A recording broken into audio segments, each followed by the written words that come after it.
మనుషులు కూడా రావాలనా? ఒక కట్టె చూసుకో. అట్లా ఒక కట్టె చూసుకుంటే ఆ దొడ్డు సరిపోద్దా కట్టె? దొడ్డు సరిపోతుంది. మనం చేపిస్తాం కాబట్టి మనం అలా అవ్వకూడదు.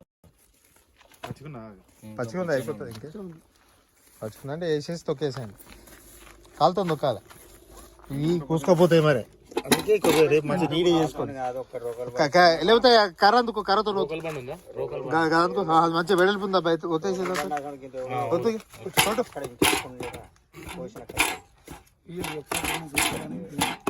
దీని మోడల్ అన్ని చేసుకో. ఇది బెండి సీదా దగ్గర రావాలి ఆ హోల్కి.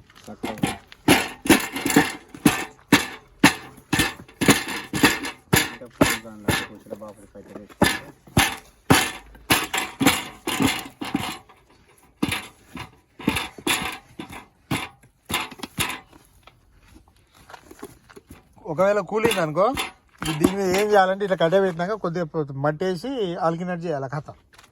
ఆ రంధ్రం విడిచిపెట్టి పైన దీనిపైన ఫీల్ చేసినట్టు తగ్గుతుంది.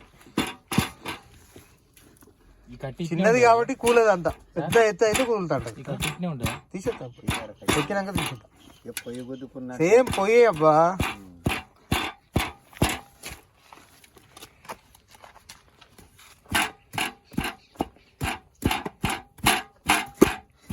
ఒక్క పక్క అవుతుంది కట్టే.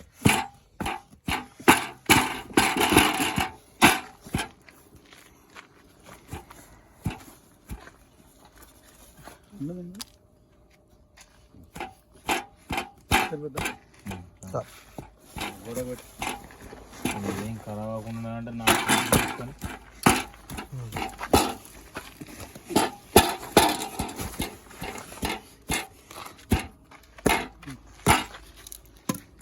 తిప్పుడు పొక్క ఉండాలి. అట్టే కట్టె తిప్పితే ఆ రంధ్రం అనేది పోకుండా ఉండాలి. దాని మీద నిలబడు. దాని మీద చెప్పులు వేసుకోబా. దిగుతుంది. దిగుతా పోయండి. ఎక్కువసేపు వస్తుంది మీకే.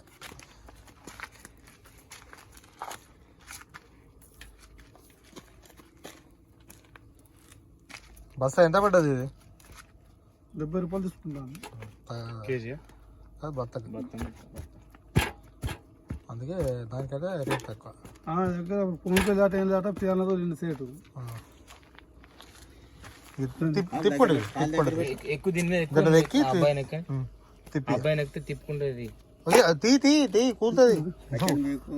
మెల్లగా తిప్పుకుంటే తీసే.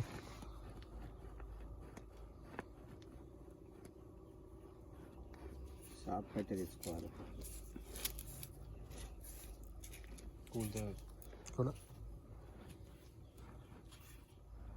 ఇప్పుడు అట్లా దొక్కిలు గారు కొద్దిగా పచ్చగా నీళ్ళు చల్లి తొక్కాలి. తడి ఉందని తొక్కిలగానే రైట్. వాళ్ళు ఏం చేయాలి? బొగ్గేయాలా?